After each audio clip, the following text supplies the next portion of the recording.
Good afternoon, and welcome to the Power of Democracy, a nonpartisan convening for leaders in Santa Clara County. My name is Milan R. Ballantyne, and I currently serve as the Executive Director of the African American Community Service Agency, serving Santa Clara County since 1978, located in downtown San Jose. I am honored to serve as your Master of Ceremonies today, and I'm joined by my fellow Youth Master of Ceremonies, Melanie Gachene, a senior at Wilcox High School. Before we begin, let us take a moment to congratulate the student artists that contributed to the hopes and dreams for the Future Art Showcase, which we just saw. Let's kick off our event with a ceremonial opening led by our students. Please welcome Ileana Zavala of the Boys and Girls Club of Silicon Valley and Kevin Gonzalez Antunes of Lee High School for our national anthem, followed by Ana Cristina Alvarez Tadil and Cecilia Sanders and Jocelyn Lozano of Opportunity Youth Academy for the Pledge of Allegiance.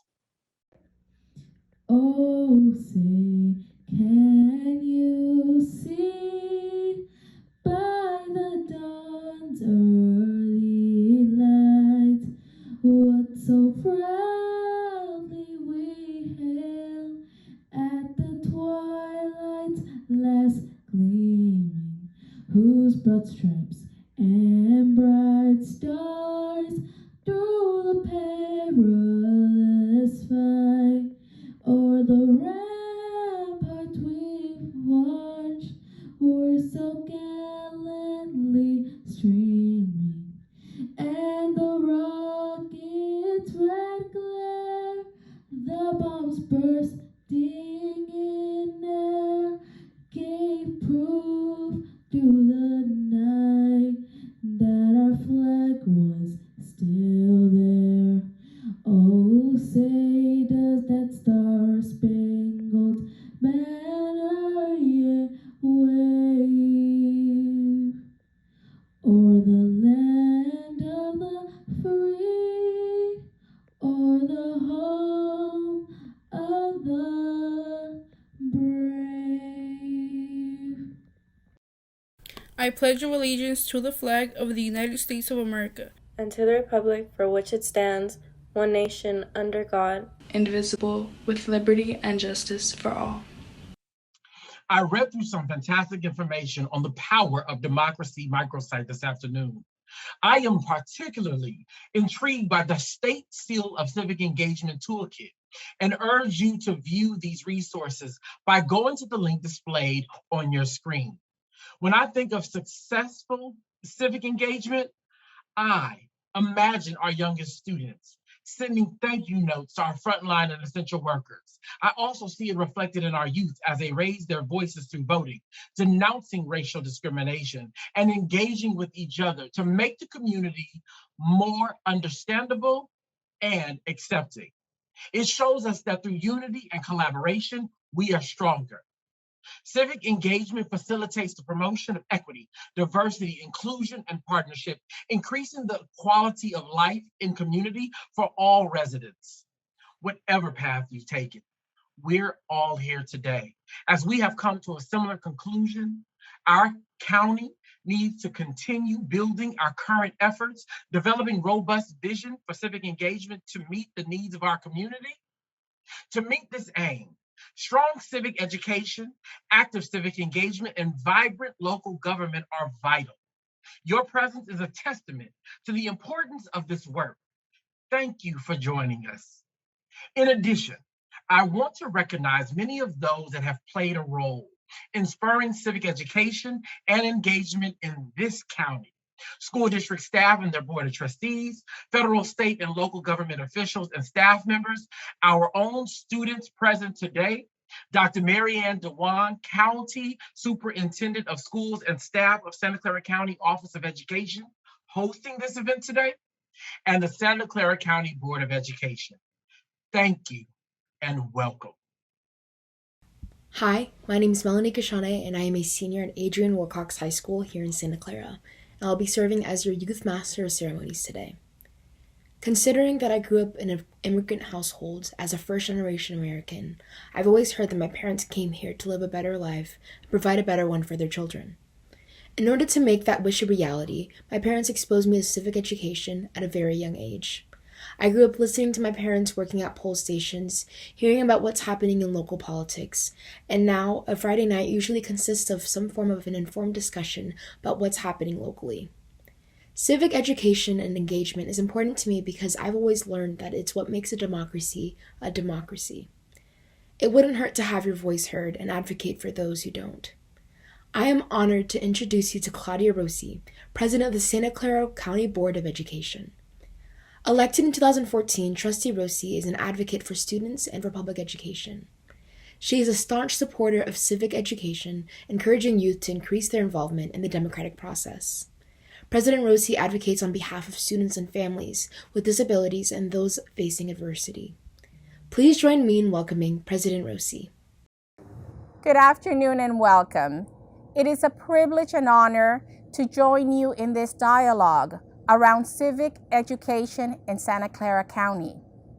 I am appreciative for all of you that have made a meaningful effort to support civic engagement in our county. I am optimistic that so many individuals are taking civic leadership to the next level, embodying what public service is and are present here today. My hope is that this conversation serves as a catalyst to further the vision of civic education for youth in Santa Clara County. On behalf of the County Board of Education, I am privileged to partner in the important work and thank our County Superintendent of Schools, Dr. Dewan, for her leadership in supporting youth voice and youth civic engagement. Please join me in welcoming our County Superintendent of Schools, Dr. Marianne Dewan. Thank you, President Rossi, for the introduction and for your service to our students. It is an honor to open this event. Welcome. I'm delighted to be here for what promises to be a robust dialogue around civic education and engagement in Santa Clara County. I want to personally thank each of you for the significant effort you make to promote civics. I am delighted that so many individuals have committed to deeper civic leadership and setting a strong model for public service. My desire is that our discussion today sparks further civic education and engagement opportunities in Santa Clara County. The Santa Clara County Office of Education is committed to serving, inspiring, and promoting student and public school success. A key goal and top priority is to improve student equity and access to high-quality, inclusive education. This event comes during an important time of transition. Many of our schools are newly reopened to in-person instruction, a highly anticipated event filled with a myriad of emotions. Many have faced uncertainty and unprecedented challenges these past 12 months. The season has shown us a lot regarding innovation, tenacity, and human connection. We've discovered how to stay healthy and safe during a global health crisis. COVID-19 magnified socioeconomic, racial, and other inequities inherent in our systems. As schools have reopened to in-person instruction, we now look to the future to rebuild and mitigate learning loss, ensuring all children are successful academically and in life. And civic education is a key tool in re-engagement and community revitalization. COVID-19 quickly transformed our shared work into pandemic-driven responses, new goals, and new work we hadn't envisioned. The importance and urgency of partnership became the strength that fueled our response.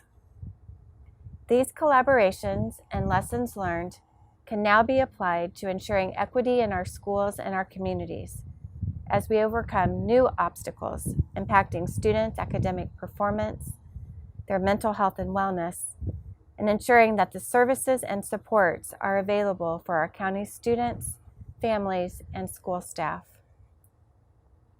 I am profoundly grateful to the education community and all of our partners as we strive to exemplify the principles of equity, diversity, inclusion, and partnership.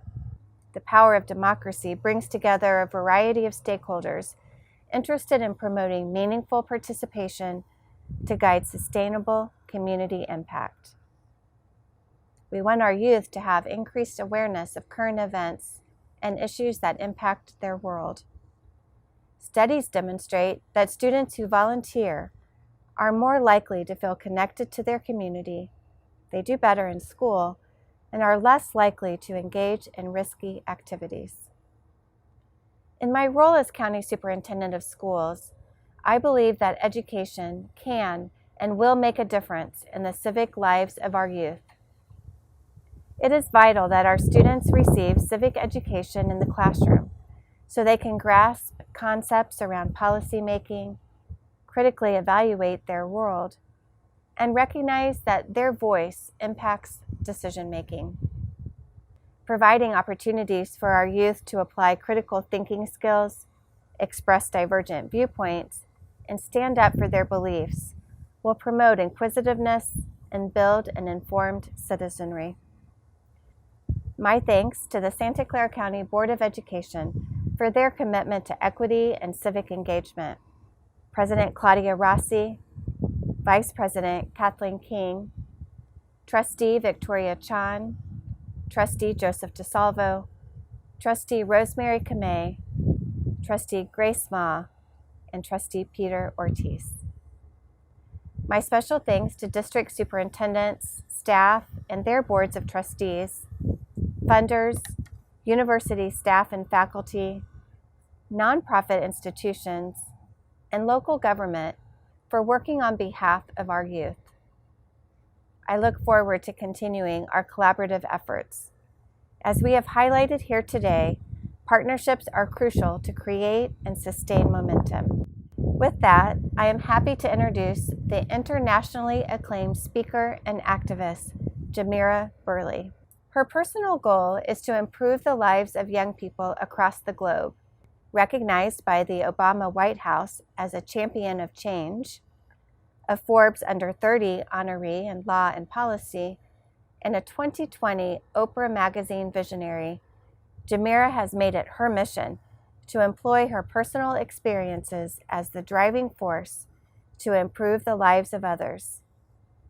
From implementing anti-violence programs as a high school student to organizing youth trainings around the world as an appointee to the United Nations Global Education First Initiative.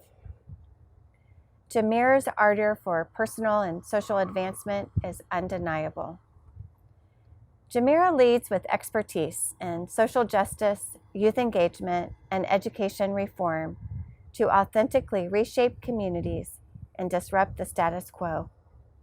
Please join me in welcoming our keynote speaker, Jamira Burley. When I think back to my earliest childhood memory, I was sitting on a hard wooden bench wearing my most coveted Mickey Mouse sweatshirt that my aunt had gotten me for Christmas that year. There I sat with my legs too short to touch the ground, swaying my feet back and forth, back and forth. I heard a loud banging at the front of the room. It made me look up from my untied shoelaces to see my two eldest brothers, Calvin and Kevin, standing before me, less than 5 feet away. They were facing forward, their hands were behind their back, and for some reason that my 5-year-old brain could comprehend, I didn't understand why they were wearing, 1, matching outfits, and 2, I didn't understand why they weren't as happy to see me as I was to see them. I didn't understand then what I know now, that condition, place, and born identity often lays the foundation for who we have the potential to be according to what society says that we are. You see, in this world, I've seen that this world was created by man and can be improved by the people. It's not permanent if we don't want it to be. And that single fact has allowed me to be optimistic. It has allowed me to fuel my hope and belief that if we want systematic change, we need the people to demand those changes. We need both builders of bridges and barrier breakers. I like to think that I am both. And before the end of this, I want to, compel each and every one of you to join me in the fight to building bridges and breaking down barriers. You see, 15 years ago, I started this journey very abruptly, very reactionary to very real problems that I saw in my community, in the world around me. Since that time, I've often been asked to speak in front of a wide range of audiences, from policymakers to business leaders to heads of states, nonprofit leaders. But it is when I am in the presence of people who are committed as I am to equipping and enabling young people with the resources and tools that they need to be successful, well then, that's when I'm the most humbled. And to be honest, if it wasn't for people like you, I would not be here today. Because at every major moment in my life, there was a teacher, an administrator, a youth service provider who reached back, who opened doors for me, who pulled out a seat for me. They didn't judge me based on my zip code, based on my mother's bank account or lack thereof. They didn't judge me based on my family's criminal record. They showed me that I was worthy of every opportunity and that my perspective was valued and that my potential was limitless if I wanted it to be, and despite what statistics said about Black girls like me. They saw what other people didn't. You see, America and the rest of the world have operated under a false narrative that there is a modeled citizen, a seasonal age requirement to change the world. And because of that belief, we have bombarded young people with images that tell them that they are unworthy, that they are too young, that they don't have the financial capital or the political will to change the circumstances of their lives and the lives of their communities. And for a long time, I believed that too. But if we look anywhere and everywhere in this world, we know that young people, numerous examples of young people reimagining and redesigning the world as we know it. And they are doing so with a deep-seated belief that their success, their liberation, that their very freedom is interlinked with the freedom and liberation of other communities. You see, I was raised in Philadelphia, West Philadelphia to be exact. And I like to tell people that my claim to fame really is Will Smith. We went to the same high school, different times, and I've never met him, but it's a pretty cool fact. I grew up in a world, particularly in a city, Philadelphia, the birthplace of a nation where the Constitution was signed. I grew up in a city that inscribed words that were supposed to represent free and fair nation. But that only included the rights of some of us while bartering the rights of others. I was born to a teenage mother who had her first child by the age of 15, and by the time I was 15 years old, I was surrounded by 15 siblings, in a household that had long since forgotten the sound of my father's footsteps, for he had found home in a 6x8 cell, unknowingly setting into motion my brothers following his path and continuing the generational cycle of trauma and incarceration. As a child, I watched as all of these incidents occur over and over and over again, to my family, to the people in my community, even to how minorities were depicted on TV. It aided in my belief of what I believe people deserved versus how they were treated. For years, I watched as all 10 of my older brothers and both of my parents move in and out of the criminal justice system.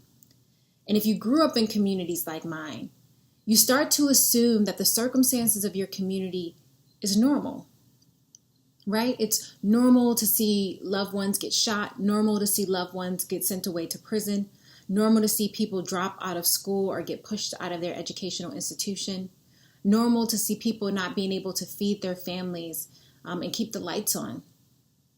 But normal doesn't make it right. It doesn't make it just or humane. And it took the harsh realities of living through it to know that my family, your family, our communities, our cities, our country, our world deserves better. That awareness made me have a deep understanding that the conditions of our world are symptoms of much deeper systematic problems that cannot just be solved with government intervention alone or with community members working in silos.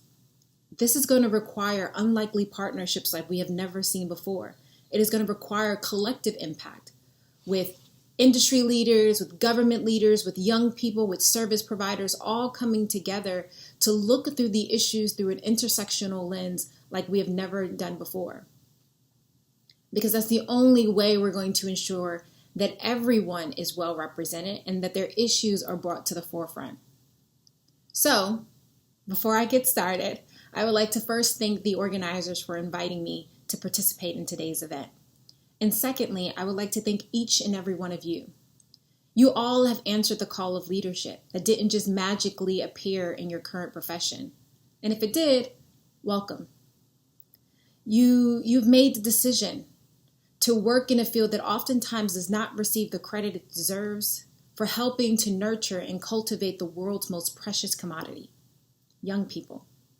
Thank you for being committed and for all you do, especially at a time when the very rights we hold dear are being threatened, and those who are pushed to the very margins of our society are fighting to seek justice in a world that tells them that they're not valued.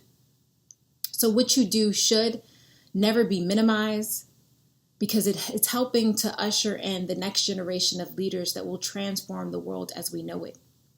So thank you for allowing me to take part in today's program. And hopefully I will say something that will spark new insight into ways in which we can help young people, help your efforts really in creating a more diverse and inclusive collaborative communities, centering social and emotional learning, but also centering young people and their leadership development as a part of that equation.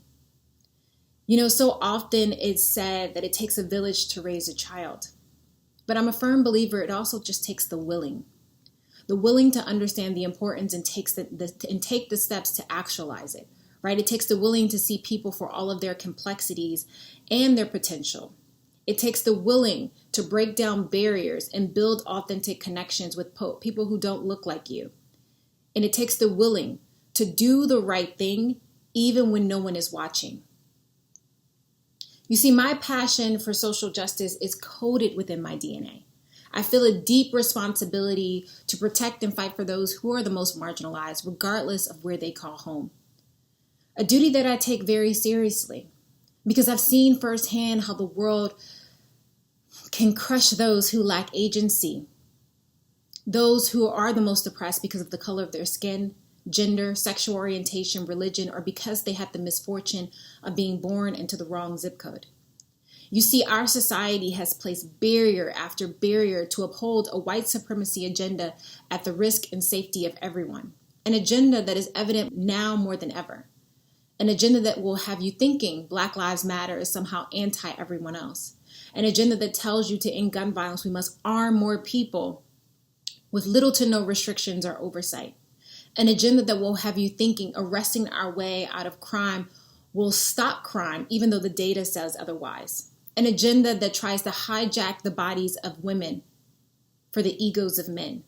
An agenda that would separate families at the border under a falsehood of national security. I don't have to tell you that we are entering dangerous times. And I stand here today, I sit here today, knowing that I've never been more afraid of the skin that I live in now more than ever. My whole life, I have bear witness to the systematic ways in which our society limits the upward mobility of those who look like me, people who look like you. Just a few months ago, we saw how white riots at the national Capitol was treated very differently than protests for the protection of Black and brown bodies. So the world needs you. I've stood on the front lines of Baton Rouge and Baltimore and Philadelphia and in New York. I've seen firsthand how folks are speaking up and speaking out, and the voices and the experiences young people are raising to the forefront, which is why I can't convey enough how much the world needs you right now, how much the world needs you today, tomorrow, and moving forward. And that's not to put undue pressure on you, but actually it is, kind of, a little bit of pressure. But it's also to make each and every one of us realize that we all play a role in getting closer and closer to the promised land that Dr. King spoke so much of. Everyone has to be at the table making the decisions of how we move this country forward. And to be honest, without knowing or frankly caring about the political affiliations of anyone at this program, It's important to note that regardless of whether or not you call yourself Democrat, Independent, Republican, or just a citizen, we all have a duty to protect the rights of every single American, regardless of whether or not they are a heterosexual white man.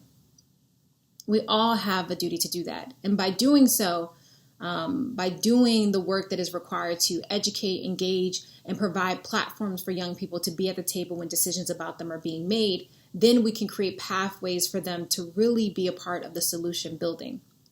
Young people have the skills, the knowledge, the intuition to be able to lead this country in the right direction. And more importantly, set the agenda. Young people are doing the work and they're not asking for permission in order to get it done. So the question is, how do we work in collaboration with them to elevate the issues that they find are important and ensure that they have the resources that they need to seek the change that is so desperately needed? James Baldwin once said, to be a Negro in this country and to be relatively conscious is to be at rage all the time. Well, I want to expand that and to say to be conscious, to be aware, to be caring is to be at rage all the time. Because once you are truly awakened to what's happening around you, once you see the oppression, the disparity that is happening around you, you can no longer unsee. Once you see the greed, the neglect, the criminalization, the misogyny, it forces us all to stand up and do something. And that's why it's required for you to start asking questions and creating pathways now. You know, it's really easy. It's an easy analysis to assume that the circumstances that people are facing are due to their own laziness without fully understanding the barriers in which our government has put into place to prevent people from leaving out of the conditions in which oftentimes they were born into. Thomas More once said, "For if you suffer your people to be ill-educated, for their manners to be corrupt since their infancy, and then punish them for the first-rate crimes their education disposed them, what is to be expected? Is that you first make thieves and then punish them? Is that not what we have done? Built entire ecosystems that thrive and partner and profit off the pain and suffering of communities of color who we have stripped of power, resources, and human rights? Have we not created entire educational systems that are educating thousands of young people for an education, for a workforce that no longer exists? We all know the problems that exist within our community. The question is, and the question has always been, what are we going to do to solve it? Carmen Perez, who's one of the co-chairs of the Women's March, always says, I don't need allies, I need accomplices. So to the parents, to the mentors, to the teachers, to the administration here today, to the young people, you have the ability to either be a bridge or a barrier. Or you can build bridges and break down barriers. You can try to limit or silence the voices of young people and their ideas and their passion, or you can empower them to dream of a better life for themselves and their communities. It's no longer about them versus us. This is about how we can work collectively together to create the world each and every one of us deserves, one that celebrates our differences, uplifts our ideas, and creates space for all of us to be heard. Thank you for having me today, and I hope you enjoy the rest of your program, because we all have work to do. Please take a moment and reflect on the following prompt.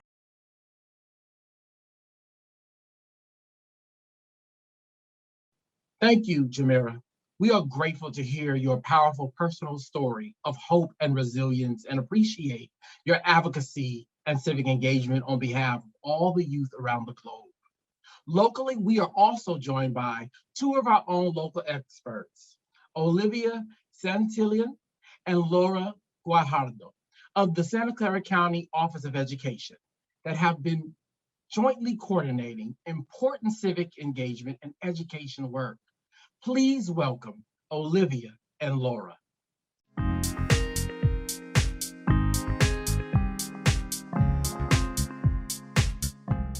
Hi, my name is Olivia Santillan. And I'm Laura Guajardo. Olivia and I are excited to share information about the new California State Seal of Civic Engagement. The California State Seal of Civic Engagement is an opportunity to engage students as active partners in school change, transform power and status distinctions in school settings to develop new ways to communicate effectively and to work together in more equitable ways. Empower young people to become strong collaborators for educational change. It is more than just a seal. It is about the students. There are 5 criteria of the California State Seal of Civic Engagement, and they are meant to provide local educational agencies, or LEAs, with a framework for making determinations of student qualifications required to earn the State Seal of Civic Engagement based on their own local contexts. The criteria are written to ensure that no K-12 student is excluded from an opportunity to earn the State Seal of Civic Engagement based on academic ability, alternative school settings, or unique or unconventional expressions of civic engagement.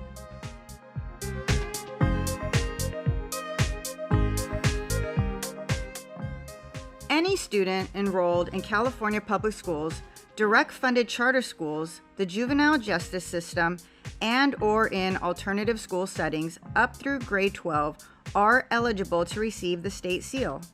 Students may earn the state seal of civic engagement in either grades 11 or 12. The insignia will be included on the student's transcript for college or work applications. Local education agencies may develop local means of recognition for younger students as a pathway to earning the state seal of civic engagement. It is important to create bridges to younger students earning the seal through being introduced to civic engagement starting in elementary school, so that they are familiar with the civic skills and dispositions they will use to contribute their voice and efforts to the school, local, and global community.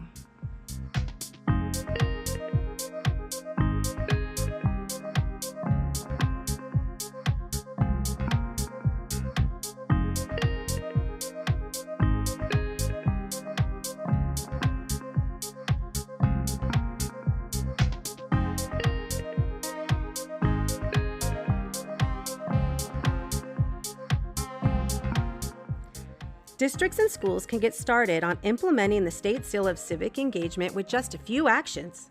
Invite students, staff, and families to learn about the seal and contribute to developing the local criteria using the state qualifications as a guide. Focus on equity and inclusion to ensure that no student is excluded from the opportunity to earn the seal. Adopting a board resolution and developing local criteria is a great way to begin the process of implementation.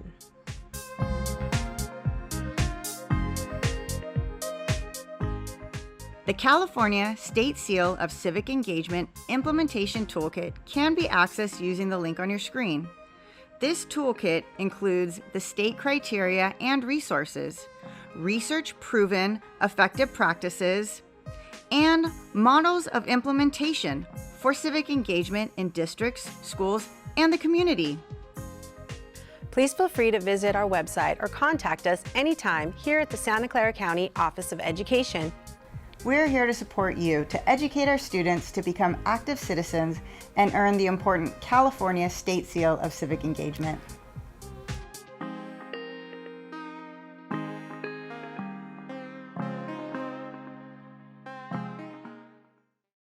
Please take a moment and reflect on the following prompt.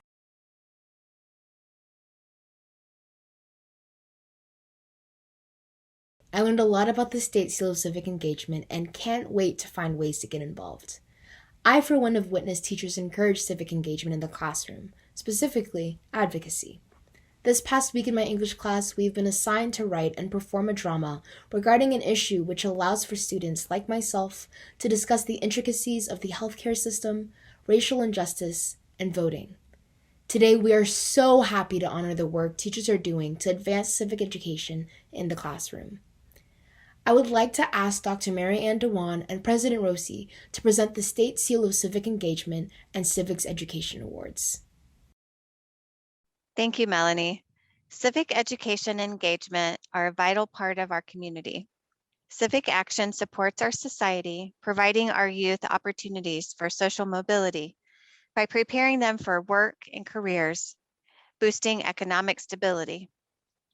We are honored to recognize 6 school personnel that are excelling in the fields of civic and community engagement. Our first award goes to an outstanding teacher that has been promoting activities to create bridges for her students to earn the state seal of civic engagement at her school. Pratibha Adamo is a teacher from Stipe Elementary School in Oak Grove School District that has encouraged student civic participation and excellence in civics education. Please join me in congratulating Pratibha Adamo. Congratulations. We are very excited to honor the work of educators and school counselors that are advancing civic engagement and participation at their schools. Our next recognition is for the Civic Education Awards.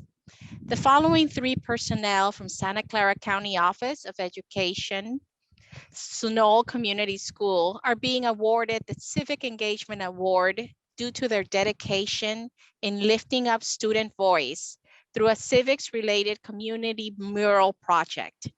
Join me in congratulating Annette Hernandez,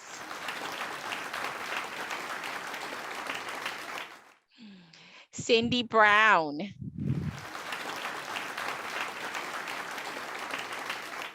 Zachariah Dillon. Congratulations to you all. Last, Dr. Dewan will announce the final set of Civic Education Awards. Our final Civic Education Award recognition goes to a high school counselor and social worker from Branham High School in Campbell Union High School District due to their work in promoting equity for all students, building systems of support for high school students that are undocumented. Please join me in congratulating Erica Miguel and Kevin Nguyen. Each of our awardees has received a plaque honoring their award. At this time, I'd like to invite all of our awardees to come into focus and to share their plaque so we can celebrate and honor them. Congratulations to all of our awardees.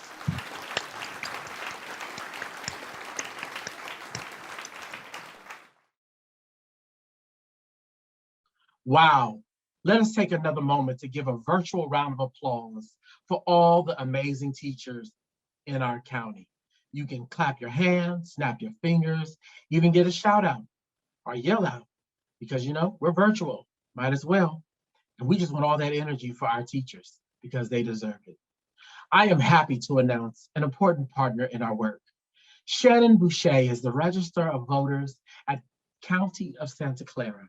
Shannon is a 30-year veteran with the county, working over 25 years in the Registrar of Voters office. Shannon has been instrumental in implementing the state's first satellite voting locations using ballot on demand technology. You go ahead, Shannon. Implementation of remote accessible vote by mail technology, expanding language assistance and voting opportunities, ensuring best practices in election and security, and promoting pre-registration and registration drives at our local high schools. Please welcome the one and only Shannon Boucher. My name is Shannon Boucher, and I'm the Registrar of Voters for Santa Clara County. I was asked to briefly speak to you today regarding, voter turnout for the youth in Santa Clara County for this last presidential November general election. But I thought first I'd provide you with a very brief glimpse into what the Registrar of Voters has done in the last few years regarding, educating the youth in our county and doing pre-registration efforts. So in 2016, our office worked with school districts throughout the county to provide in-person student mock elections. Basically, we wanted to try to give students an experience as much as we could to what it was like to vote. So they would have mock ballots, mock ballot boxes, and they would do vote tallying and, report the results of those mock elections. And then in 2018, we primarily visited high school campuses to provide presentations about the voting process, the voting rights, and the eligibility of being able to register to vote.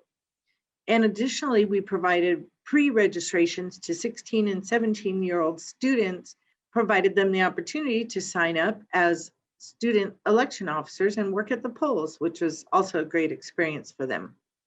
In 2020, we partnered with the Santa Clara County, Office of Education to provide a presentation to the teachers for the kindergarten through 12th grade on how to conduct those mock elections for their students so they could actually do those with the students. Our outreach group also worked with our, the social services agency for the County of Santa Clara. They have what they call the Hub, which serves foster youth. And our group did 2 presentations there with them. One about why voting matters, which talks about like the civic duties impacted by voting. And the second presentation was regarding called Voting Matters, about how voting makes a difference, which we heard a lot of great remarks back that, some of them had kind of heard about some of the effects of voting, but no one really ever had sat down with them and just explained to them how important it was, and how our local city council and school board races are all decided in the vote. It's not just president, for example. Our outreach team went to about 60 school districts in the county. This was, of course, pre-pandemic, and they were able to pre-register around 1,000 16 and 17-year-olds. And we call it pre-registration. As many of you are aware, now the law allows 16 and 17-year-old students to pre-register to vote. They are allowed to complete a registration card and will enter their information into our system, but they won't become, actively registered until they turn 18, and the system will automatically update and change them from inactive to active. So it's great. Santa Clara County is number 5 in all of the state with the number of pre-registrations. We are the 5th highest in the state, and that is a compliment to all of the efforts of you in the schools, us here at the registrars, the League of Women Voters, all kinds of groups, that we have been able to reach so many 16 and 17-year-olds in our county. Currently, we have just over 7,000 pre-registrants in Santa Clara County, which is also actually the highest in the entire Bay Area out of all the counties. The entire state has roughly about 117,000 pre-registrants. So Santa Clara County has about 6% of all of those statewide. So again, very proud of all of the efforts to contribute to getting so many registered. It's really wonderful to see. So lastly, I wanted to share with you how this last November presidential election went and how our 18 and 24-year-olds turned out to vote. So Santa Clara County, we had a very successful election. Even under the COVID conditions we were dealing with, we had time and we prepared. It was just very successful, I shall say. We hit a record number of voter registrations with over 1,019,000 registered voters. And we also had a record number of voters come out and vote at the polls or by mail. We had over 863,000 voters vote in the November election, which was about a 84.75% turnout for November. But out of those, in our data, we're showing that 18 to 24-year-olds who were registered, 93,655 turned out to cast a ballot, which is great and very high because we had 120,960 18 to 24-year-olds that are registered. That was over a 77% turnout for our voters who were between 18 and 24. So we should, have a big applause and are very happy, about the turnout for them. Because in comparison, in the November 2018 election, we had about 47,000 18 to 24-year-olds turn out for the election out of the 95,000 that were registered. So that was only just over a 49% turnout. So we went in 2 years from a 49% turnout to a 77% turnout in our 18 to 24-year-olds. So I just want to say thank you all, and please keep up your efforts to educate our youth in Santa Clara County. about their right to pre-register and then register and vote and how important it is to vote. So thank you all for your time. Please take a moment and reflect on the following prompt.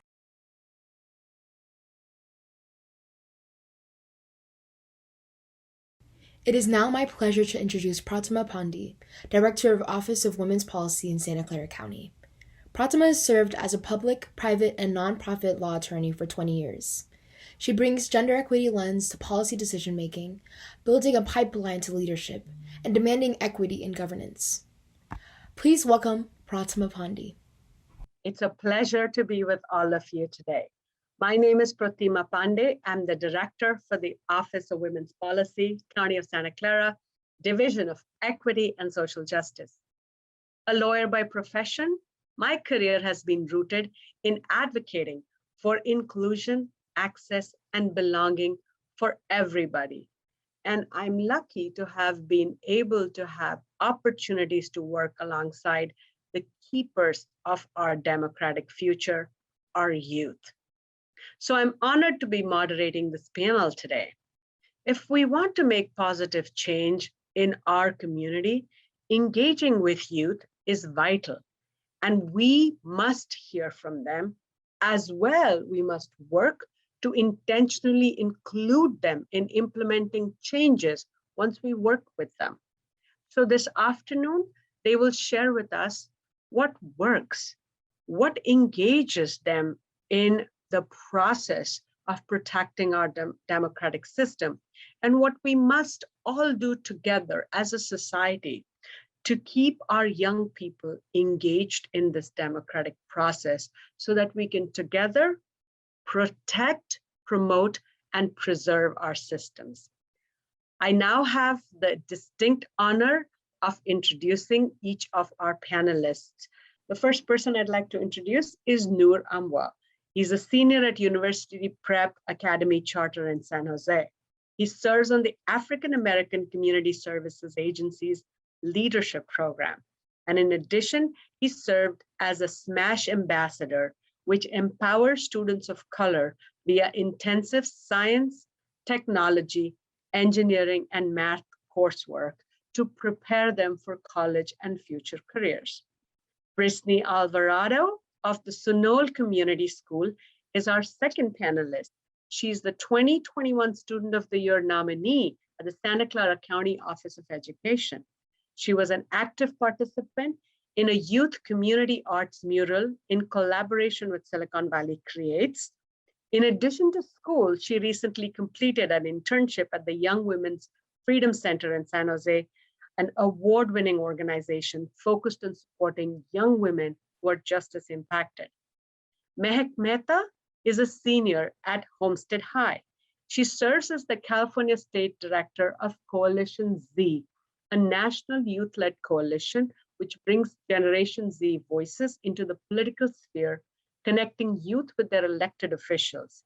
She has served as the Fremont Union High School District Foundation's Student Organization Secretary, as well as their treasurer, and has served as a member of the Teen Advisory Committee for the City of Sunnyvale, and was appointed to the Santa Clara County Youth Task Force by Santa Clara County District 5 Supervisor Joe Simitian.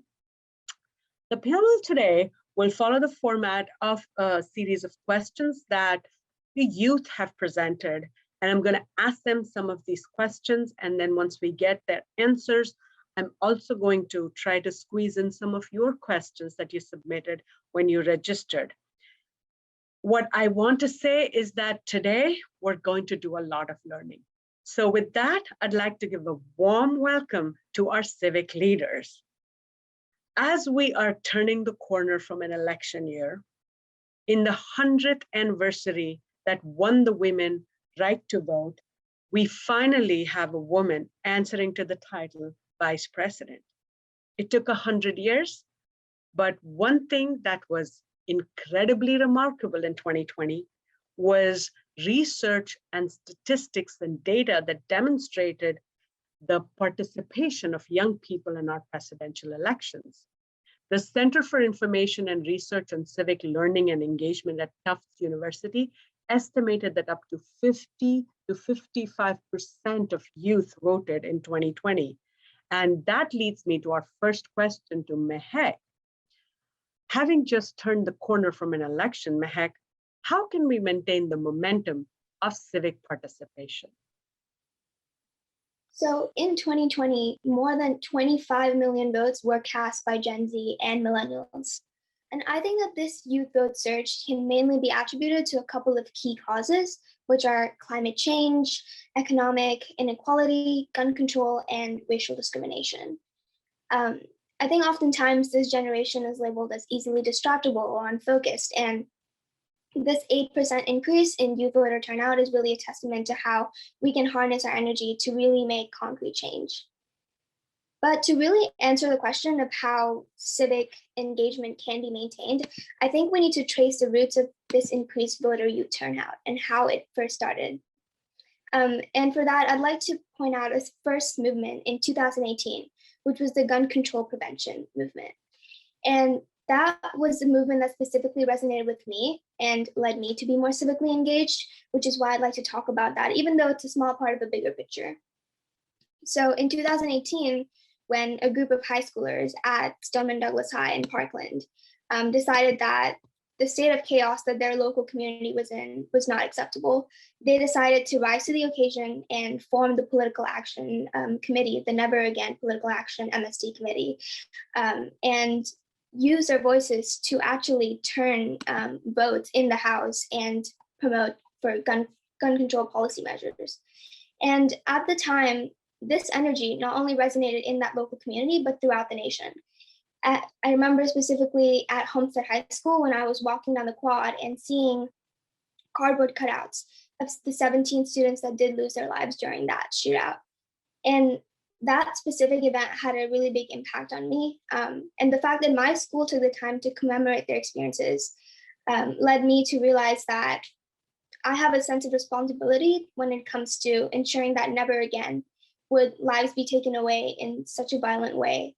Years later, I think in 2020, there was Youth Voice Live, which was hosted by Santa Clara County. And I had the opportunity to listen to Emma Gonzalez, one of the survivors from the Parkland shooting.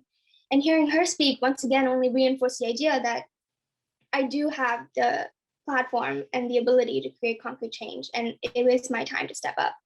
And so keeping that energy and even with the youth vote surge and all of the things that have happened since, I think it's important to remember that we can do better than this, especially since there's been crime again, there's been racial hate crime and George Floyd's death and all of the different things in 2020 that have made us as angry as we are today.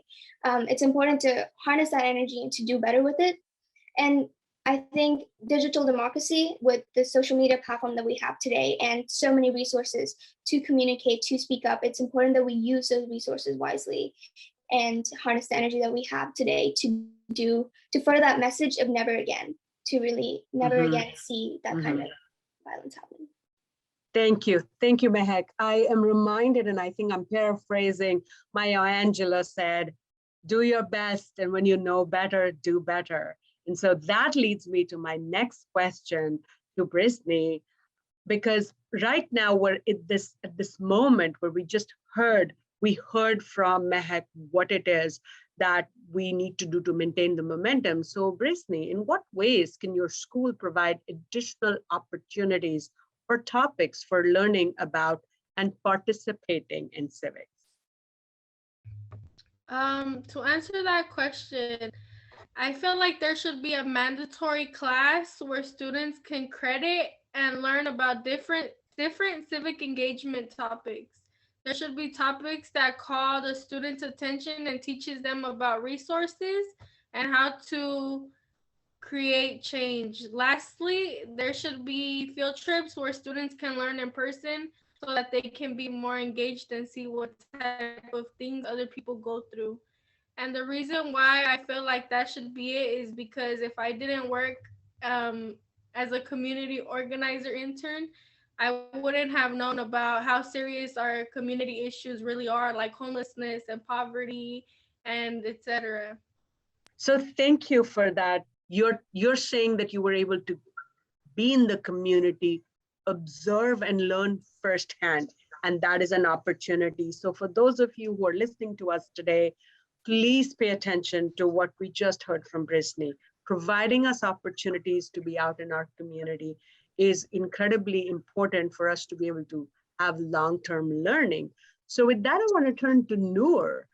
Given that we are learning about ways in which schools can engage youth in civic activities, I want to ask you what national current events and issues that you think are most concerning to our young people today. Yeah, thank you so much, Fatima. Yeah, I could go off and name a list of issues concerning me and the youth. Some being police brutality, the rise of medical racism, and so much more. But I would be here for a very long time if I did that. So to keep it short, the divide of progressive thought between the older generations, along with the corruption of power that is prevalent in many governments, not only in the US, is a main reason why young people are so concerned today. And like Mehek was mentioning earlier, with the 8% increase. Believe it or not, we are very passionate and active. With the rise of social media, we are able to learn about what happens around the world simultaneously, coming with that all the injustices. There are Muslims being held in internment camps in China. The hijab was recently banned in France. Violent racism is prevalent among minority groups, especially Black and Asian communities. And climate change is happening faster than ever. And yes, we care about climate change. And not to be rude, if anything, we most likely care more than anyone else because it will be affecting us and not you in the future. And that goes into how I want to address this question. To be blunt, you should not be deciding what should be discussed. As someone part of a younger generation who's not blessed with as much influence as you all, I would love it if any of you came to me and asked what I cared about. I shouldn't have to keep reposting on Instagram or social media and maybe wait for a celebrity to address it when I have policymakers in my area who could carry the torch for me. Yes, you might be thinking we are too young, but being too young is exactly why we should have the most say. We should be the ones molding our own future. I know that's not how you all grew up and went about life, but the times are changing. We are in an era where anyone can become educated and qualified, regardless of how old they are. We have to progress as a society and make the appropriate changes that will best benefit us as a whole. Start by asking us, the youth, what we want to talk about. Wow. Okay. Well, okay. That's my segue, Noor, to Brittany again, because one of the things that you mentioned in your earlier answer was how you were able to learn by being in our community. So picking up from that and what Noor just said about ask us, that's effective, right? What are effective ways to ensure that the youth voice is heard and is represented? In the civic classes that I mentioned earlier, so that they can hear directly from youth on what issues they are dealing with and how they'd like things changed. It's important to hear from all the youth, not just those who are most comfortable speaking in public. Adults should take the time to meet youth where they are at and speak with them in a way that they are comfortable sharing so that everyone has the chance to be heard. Mm-hmm, mm-hmm. Thank you, Brittany. That's very helpful. And from there, now you've given a call to action for us adults that work in the system. And I want to then turn to Mehek to ask you to share with us, what are some of the barriers to youth civic education and engagement? What are some innovative ways that policymakers and school leaders can remediate these challenges? Because let's be real, when we want to get work done, we have to look at what needs to be done, but also look at what we anticipate as barriers. So Mehek. So as I was talking about youth voting earlier, I'd like to address the barriers to youth voting, because I do believe that in a system that's been set up for us, being able to vote is definitely one of the most essential ways that we can make our voices heard and choose the people that represent us locally and nationally. So when it comes to election systems and the preparation that many young people receive or fail to receive to become informed voters are inadequate. I think that leads to significant variations in voting rates by race, ethnicity, educational attainment, social and demographic factors, which makes it difficult for all voices to be represented. So when some communities have more of a say in what goes on in their environments than others do, we lose out on the premise of what a democracy is, which is representing people of all standards, regardless of where they come from. And so voting is a crucial task towards strengthening our democracy as a whole. And young people today tend to be less informed about the voting process. They're not sure how to find the right candidates, the right issues. They struggle to find the time to vote, but finding transportation. They disproportionately think that mail-in voting is a hassle. They're less likely to own the documentation that they need. And all of these things, I think, can be best addressed through civic education and reimagining the way that students are taught in the classroom. Especially when it comes to pre-registering and allowing students to vote earlier on in their high school careers and teaching them what it means to vote and go out there and be a part of this democracy that was created for us. And other barriers, of course, include economic inequality when it comes to having the resources to participate in these civic engagement activities. Not everyone has the luxury of time that we take as a privilege. I think sometimes students have to work after school, have to support their families. Not everyone can go out and volunteer for campaigns. So those are some other things that we need to take into consideration when we're talking about increasing youth civic engagement, and providing those opportunities within the school environment and in the classroom. Having discussions, mock trials, or conversations about contemporary political issues within the classroom can also lead to plant that seed of political activism earlier on, so that when they go out into the world and have the right to vote and the ability to vote, they're not shy or scared or confused about how the process really works. Because I think that's the number one way that youth can really represent themselves. Okay, there you have it. Shy or scared or confused. Here is a template that Mehak just provided us of what participatory democratic systems can do to engage young people. So with that, would you share how well you think our democracy is working in our city, in our county, in our state, in our country? And what are some ways in which we could improve? There's an issue that we need to address. And democracy as a whole should be more endorsed within local community, within our local community. So people think of the bigger issues, such as the inconsistencies of the electoral college, along with the power the swing states have. Stuff like that obviously is bad, or the seemingly biased demographic of people in the Senate or House of Representatives. While these are valid issues in our democratic system, younger people should be more involved with local government and the opportunities that it can bring us. People think too big when it comes to changes that they want to be seen. Just recently, Evanston, Illinois, a small city around Chicago, passed a bill that will give reparations to Black people. This is a huge thing, and this wasn't done at any state or country level.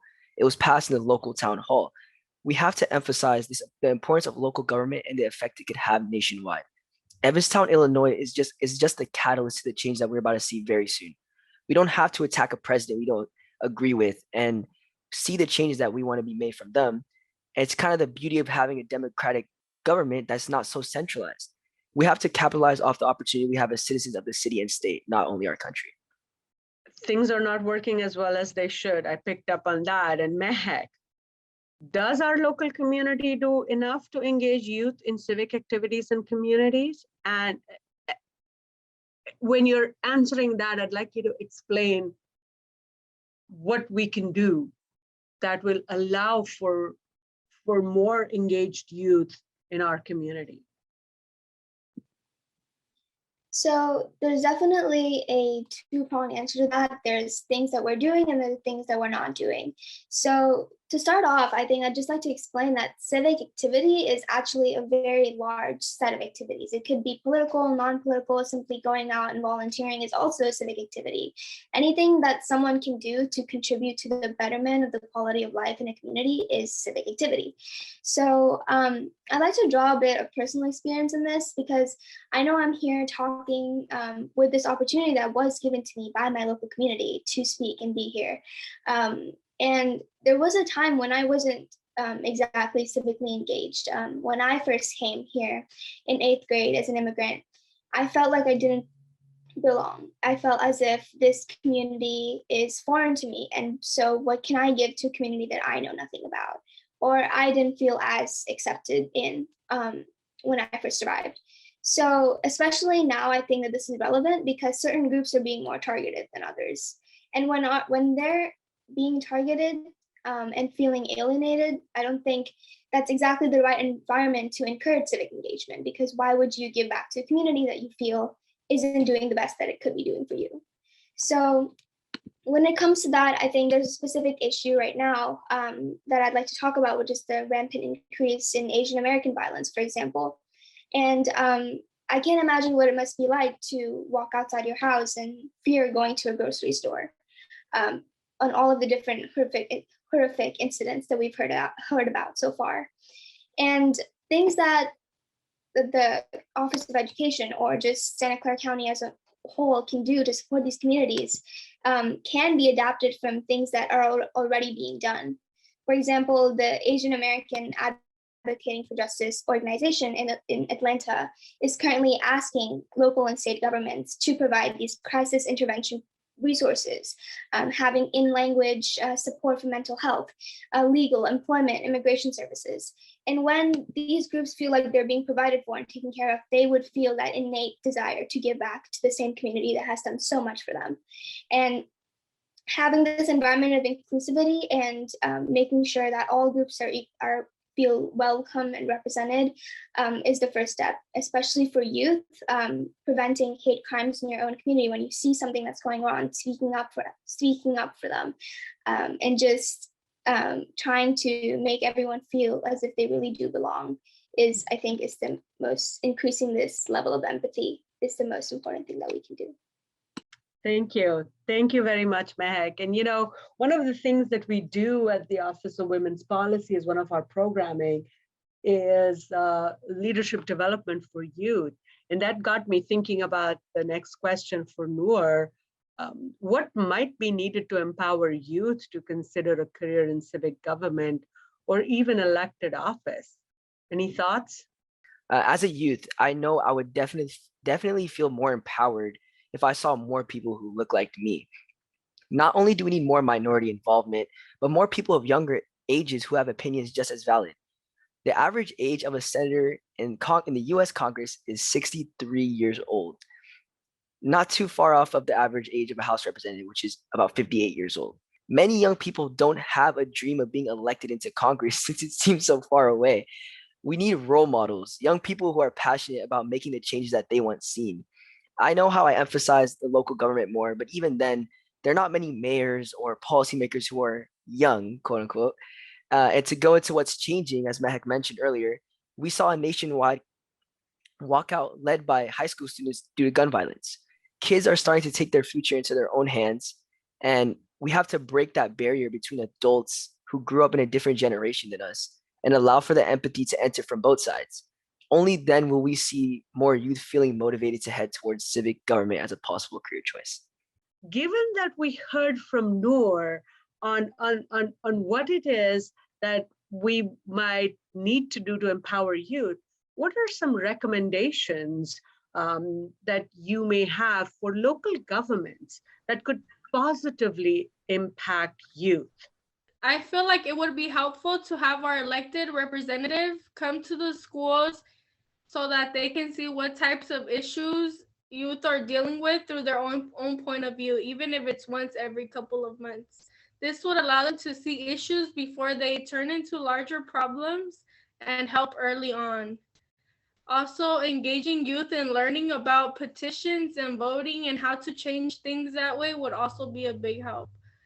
And to add on to that, also law enforcement. I grew up with a lot of like labeling and profiling through police officers and stuff like that. And I feel like that should change too.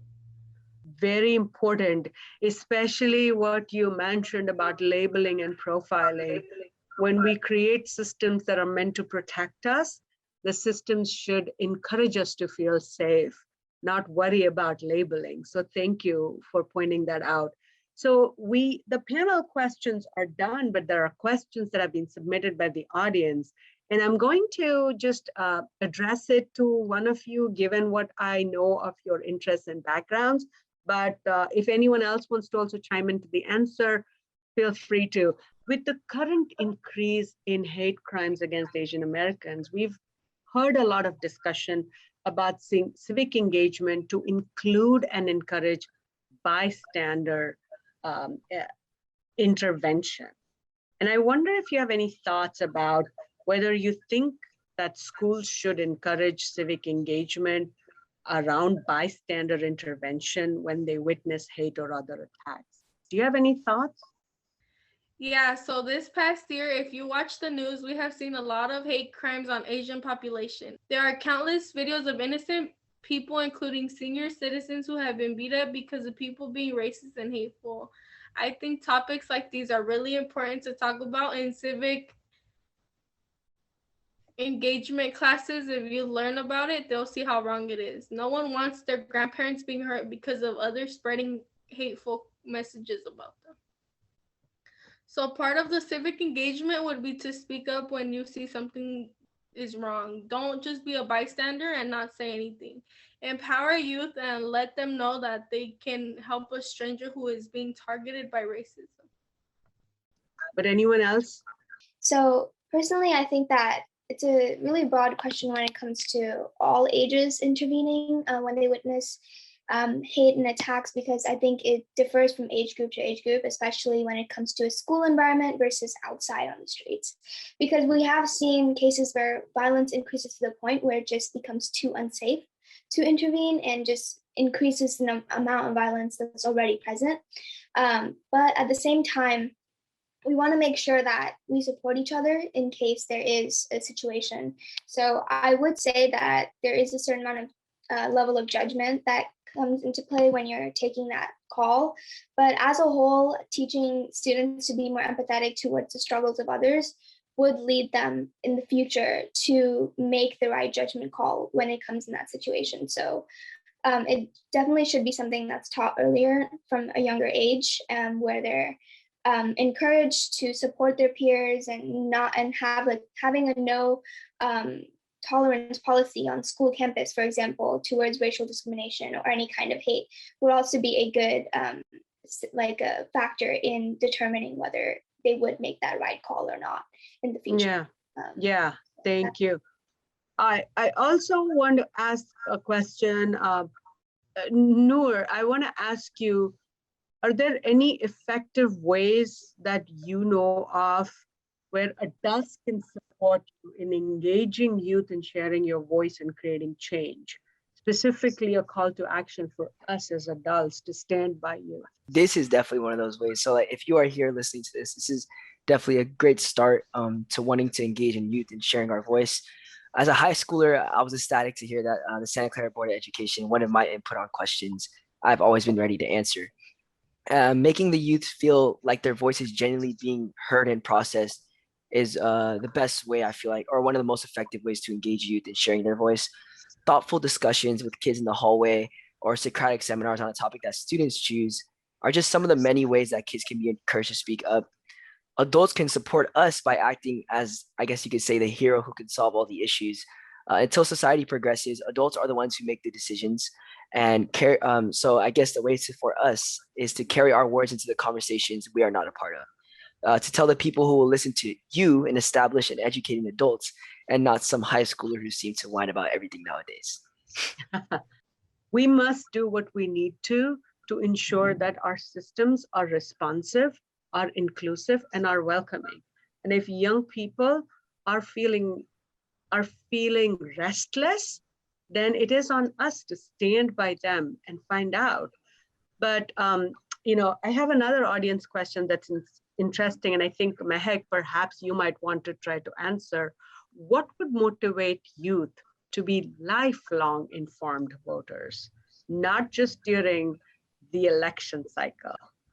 I imagine myself as a voter. I've always thought about going to the line, standing there and giving my input and choosing my own representatives. It's always been appealing to me. But then I also thought about the fact that after spending half a day voting for someone that I think is going to best represent me, if by the end of their election cycle, if they haven't done the things that they promised they would do or follow through, I think that can be really demotivating. And I can imagine that a lot of youth would feel that way, especially when it comes to being a lifelong informed voter and like going out there consistently. You would want to see the change that you're spending so much of your time and effort in ensuring that that local representative does really follow through in what they do. So I think more outreach from local representatives towards the young population and really just talking to them. I think a specific experience that I wanted to talk about is I did phone banking for a lot of different campaigns. And most of the time I was talking to people who are at least 20 years older than I am. I never really talked to someone in the younger age group. And I think that if campaigns made the constant effort to reach out to the young voters and made them believe that they're going to do what they say they're going to do, I think we would have a more consistent youth voter turnout overall throughout their lifetime, I think. Thank you. That was very informative. So what can we do when we're surrounded by peers who don't believe in civic impacts or influences in their life? You mentioned that you interned at Young Women's Freedom Center. I wonder if there are experiences that you were able to share with your peers who don't believe that that kind of worldview is necessary for youth to be civically engaged. Do you have any thoughts on that? I feel like when we were working at the center and we went out lobbying and talking to senators and representatives about our personal stories, really kind of dragged them into understanding us and looking at it from our point of views. That's very helpful, because one of the things that I believe we fail to do is to connect the dots between what is academic. Academically, we teach that representatives need to hear from you about what's happening in your community, what's happening on the ground, but practically, we don't offer those opportunities. And so what I hear you say is create environments where we can practically ensure that the young people, their voices, their stories, their experiences are being heard by the individuals who are representing us, right? And you know, another thing you mentioned, and I think I heard it from Noor as well, let us not have a disconnect between what young people are experiencing and the stories that need to be told to our electeds for our voice. And when I say our, I'm counting myself as a youth person right now. So please give me the honor of being young like all of you. Of course. Thank you. So I would say, you know, what I'm hearing is the power of walking the walk with our young people. And you know, in closing, I feel it's very intentional when we create programs and opportunities for youth to stand with us and have their voice heard along with ours, because otherwise we are engaging in talk which says youth voice is important, but failing to walk the walk. On our panel today, we heard about the fact that young people have demonstrated their power of organizing by coming together at a time when our nation was going through the crises of gun violence in 2018. And I wish I could say that that had ended, but it hasn't. And so a call to action is to work with our young people to hear about what it is that impacts them the most, what it is that they need the most, and not to tell their story for them, but to create avenues for their stories to be heard. For youth like Brisni to be going into our community and serving our community while in high school, for youth like Mehak to talk to us about what it means to do phone banking as a young person, for Noor to remind us that the average age of our elected leaders it's missing the youth mark, whatever youth is for all of us. These are all ways in which we can look internally to improve what we already value and cherish, which is our democratic system. I thank each one of you for being with us today, and I look forward to working alongside each of you leaders in our audience, as well our panelists who are leaders already. Thanking our youth for participating today and sharing their views. I'll turn it back to the Santa Clara County Office of Education now. Please take a moment and reflect on the following prompt.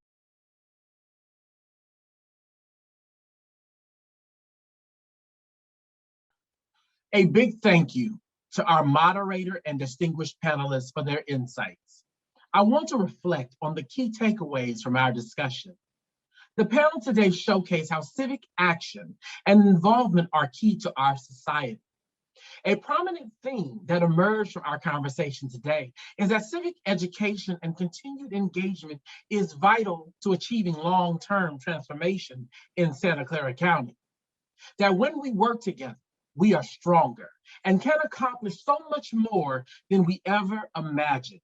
Also, for this engagement to continue to be both meaningful and effective, it is imperative that we continue empowering all residents, including our youth. Therefore, we must give all community members the chance to actively engage in shaping the vision of their communities in such a way that it becomes a shared vision, promoting equity, diversity, inclusion, and partnership. Finally, the path to expanding and sustaining our civic momentum requires long-term stamina and action so that democracy, community, and a shared vision endure. I recommend that you read through the useful information available on the Power of Democracy microsite by going to the link displayed on your screen to learn more about the programs and initiatives described today. Our desire in organizing this interchange today is to thank everyone for the work accomplished to date, to inspire all to continue to build upon current efforts, and to invite each of you to remain engaged. Yes, each of you to remain engaged. As we bring this important event to a close, I want to welcome back our County Superintendent of Schools, Dr. Marianne Dewan, to share our call to action. Thank you for being here this afternoon. I hope that this forum has given you increased appreciation of the power of our democracy and motivated each of you to continue your valuable work.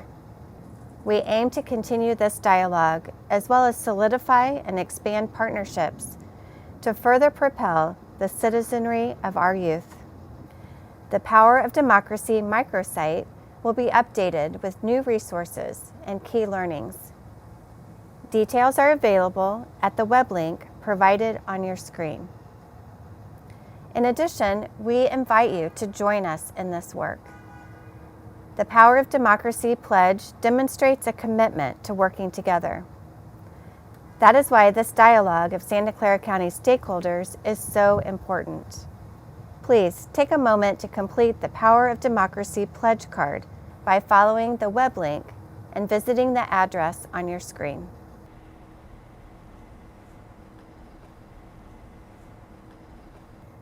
We are stronger together through shared civic action driven by dialogues such as this, where we develop long-term solutions to critical issues encountered by our youth. The County Office of Education is working with schools to support civic education in our classrooms, while promoting civic engagement activities for students through volunteer work and efforts such as the State Seal of Civic Engagement. Please visit our resources page on the microsite to view our State Seal of Civic Engagement Toolkit and brochure. As we conclude, I hope we have given you a clearer understanding of the power of civic education in Santa Clara County.